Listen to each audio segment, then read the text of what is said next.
Kedua bas nong lai mkra pelun minta kesengi kalau penpau yang jing sengau persya yang jing thok dawa ILP jong ke KSU haki kenro bat dukan shnong.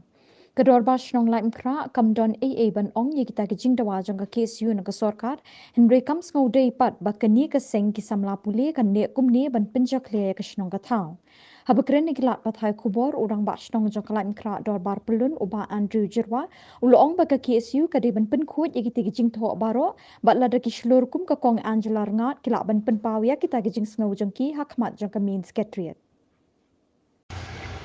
Ngadai ba Andrew A. Jirwa rambak syong dengan lain kra dor basong pelun ti ngasku ban batai hang ni kendiat ban keranang ne ba ngimdan kanono gajing persya ya ka KSU ini ya kanono baseng ba ya khun persya ya ka ILP kata ka gajing sngo gajongki gajing ko ajongki ya se ngiru ngidon hila gajong ka reservation ha ka bede ba kinu issue ba kiseng balang ki khun handai ka sulong no ba ki ko ban le ikine le de kinu no kinja agitation policy ba fidon fi handai ban ba fin tho kum ne pat long ha ka snong ga bangadon manga long ha ka ni snong lai khra ga jungi im ko akan kini mo ki ko ban le ha po additional secretariat dari kong Angela induk ban peni ban yang persya ka sarkar marwai dengan saya ke KSU ham plan juso kala ban le kita po ha kinu no gicaka kini ki pa bakin support difi ngirungin support difi tamalong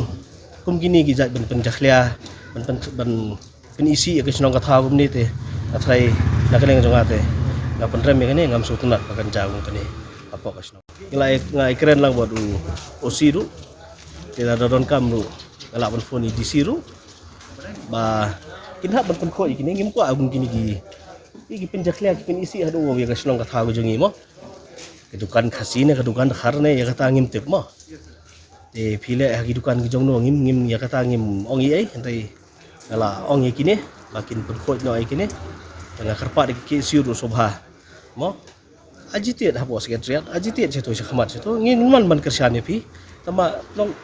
kiarno na kini gijing penjaklia kum kini ke mak iba pen isi ya ka snong ka thaw mo tang kata